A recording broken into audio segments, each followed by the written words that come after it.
Welcome to another exciting video. In this tutorial, you guys are going to learn how to incorporate rebar on a structural slab. So actually you can either use you need a structural slab to incorporate rebar, but I'm going to do it with the regular slab and teach you guys a trick in case you end up working on a flooring system that is not a slab. A structural slab. So I'm just going to do an architectural one just to demonstrate. So I'm just going to use a generic 12-inch one. I'm just going to draw a rectangle here. Let me see here. Here we go, rectangle, just like that. And then I'm going to click finish. And I'm going to go to 3D view so you guys can see my slab. There it is. It's an architectural slab. So I'm going to go to my first level, and I'm going to try just to demonstrate how how you won't be able to use this feature if it's not a structural slab. As you can see, this is an architectural slab. It's generic. So if I were to want to add some rebar to this, I would first of all want to go to structural. I would want to go to the reinforcement panel here, and then since I want to distribute the rebar across horizontally and vertically, I want to use the area option. So to activate the area option, just click on it, and then it's going to ask you on the bottom left hand corner to select the floor. But as you can see, it won't let me select the floor because this is not a structural slab. So I'm just going to click the exit button on my keyboard, and then what I'm going to do is I'm going to click on the architectural slab, and I'm going to go to my properties windows here, and I'm going to change it from a regular floor, generic floor, to a structural slab. So once I click in this little box and click apply, you can see that all the structural elements are added to it, and here it tells you the rebar cover. So basically these would be what would be considered the offsets from the top and bottom. So you can change these, and you can make it 3 inches from the top face. Well, usually it's 1.5 inches from the top face. Let's see, let me go in here, let me fix that. So we'll make this 1.5 inches. And this one, we will make it, if it lets us 3 inches,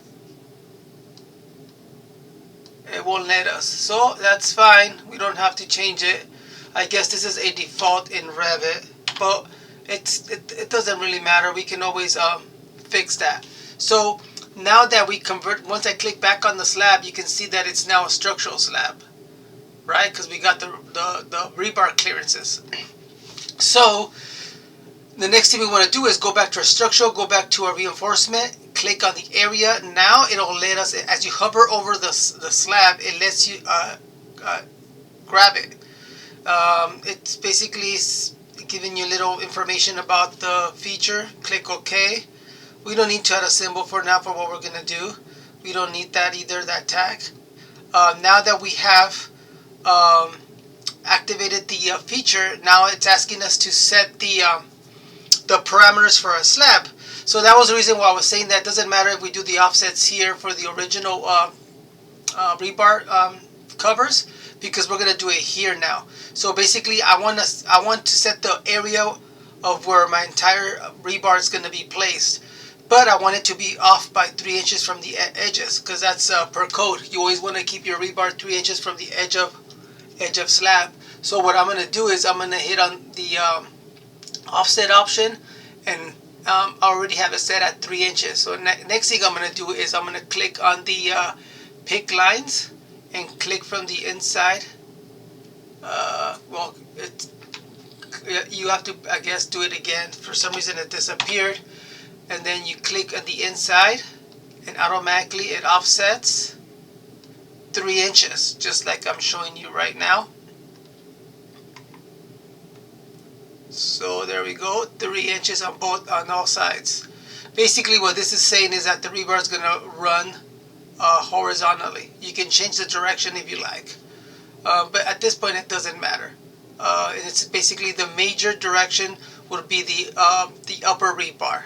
So at this point it doesn't matter which direction the major rebar is running. So we're going to click the check mark to finalize it, and then the next thing we're going to do is we'll cut a section cut so we can see a section of it, just like that, and we'll double click on it.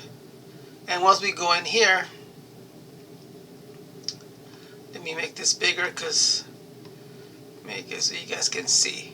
So here I always want to change my my view to fine and make it.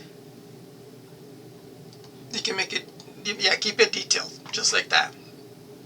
So as you can see, there is my rebar, and the great thing is you got the upper portion and the lower portion, and these can be adjusted. So what I mean by adjusted is if I click the area rebar, it activates the properties on your left hand side. So here if I scroll down to the layers, the first top major bar type would be these up here, and we want to change the top one first. So let's change it to we can change that to a, if it lets us. It's not letting us, and the reason it being it's not letting us is because we have to download additional rebar, because typically if you were to go in here, it would give you options for more rebar. So that's no problem. We're going to go to the insert. We're going to load the family. We're going to load the family here. I'll bring my window over so you guys can see. I'm going to go to rebar shapes here, and I'm just going to grab them all just to have them all. And I'm going to click open and do that again. I'm just going to bring in a couple. First 16. So it's saying it was saved in a later version of Revit. So let's try this once again. Give me 1 second. We're going to go to structural rebar here again, and then I'm going to grab them all again. Hopefully this time we won't have a problem. And it's bringing them in right now. Just give it a second, and we'll continue with this tutorial. So now that they're all populated within the Revit software, I'm gonna hover over here and hover until I can access the transparent or hidden line, which and you'll get a pop-up window just like the one I just showed you. When you hover over, it says structural area reinforcement. Click on it, and once you click on that, it'll activate again the layers for your rebar. So again, we want to change the top rebar, which is this one, to a different thickness. So once I click in here, now you can see all the rebar that's been populated. I want to make it thick just for demonstration purposes. We'll make it a number 9. Once we click apply, it thickened the top rebar. Now let's say we want to make the lower ones from the major, because these two sets are called the major sets. So let's say we want to make this bottom rebar also number 9. So the next thing you would do is you would go to the top minor bar, because this is the major. They're both top major, minor top, which will be that one. So we'll change that one to a number 9 also, and click apply. And as you can see, it changes the rebar. So now we're going to do the bottom two. So again, I gotta hover over, click activate, and then I'm gonna start with the top one. We're gonna change that one to number 9, and it changes the bottom one to number 9. And then the top one there, we're gonna click here, and we're gonna change that one to number 9 also. Now we got them all set. And as you recall from the very beginning, if I go to my annotation, we do meet the clearances of 3 inches off the edge, because we set that originally. Now you might be saying to yourself, well, what about the bottom portion? How would you go about doing the bottom portion? Typically what I'll do is I'll just I'll set a dimension, and then what I'll do is I'll click on the element, in this case being the rebar, and I'll set this to 3 inches, just like that. Can't change segment value. Okay, so it's not letting me. So the next thing you could do to make it work is you can tap, but let's see why it's not letting us, because you should be able to modify it. There we go. That's the reason why. I totally forgot, and I apologize. See, once you click on the actual function for the structural area reinforcement feature, once you click on it, if you go back to your properties, you'll see that there's 2 options here for additional top cover and additional bottom cover. So here is where you manipulate it. So we want a top clearance of 3 inches from the top edge, and then from the bottom edge we want another 3-inch clearance, because we're assuming that this slab, we'll assume that the slab is under the soil. So once you do that, it offsets it. As you can see, it's kind of squeezing it together. So we're gonna set the top clearance to 1 inch, just like that, and there you go.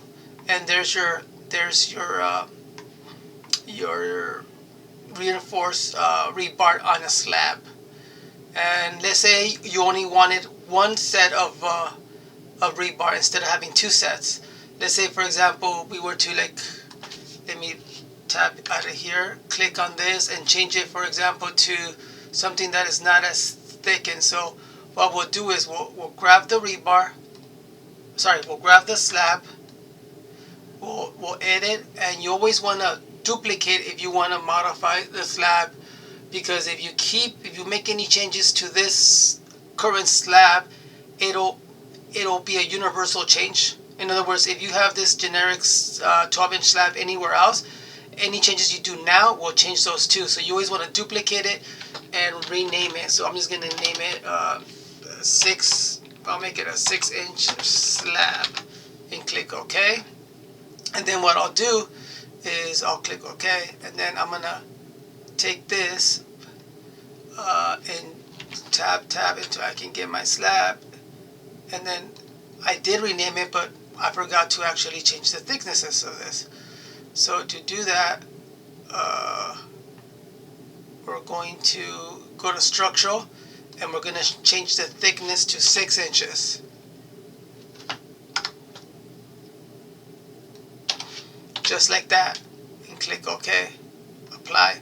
So now, as you can see, we don't want 2 sets of rebars, so that can easily be fixed. So once again, activate the command for the structural area reinforcement by hovering over it and clicking on it, and then excuse me, next thing you want to do is we're going to eliminate the bottom 2 sets of rebar. To do that, it's very easy. All you have to do is uncheck them, just like that, and click apply, and there you go. You got 1 set of rebar instead of having 2 sets.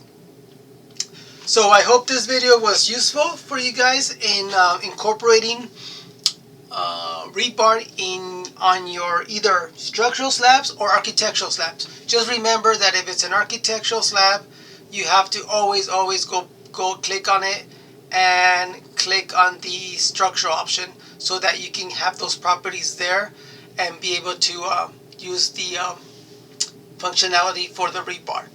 See you guys until the next one, and please don't forget to subscribe to my channel, and I promise that I will continue adding more useful videos that will help you guys in your Revit endeavors. Thank you very much.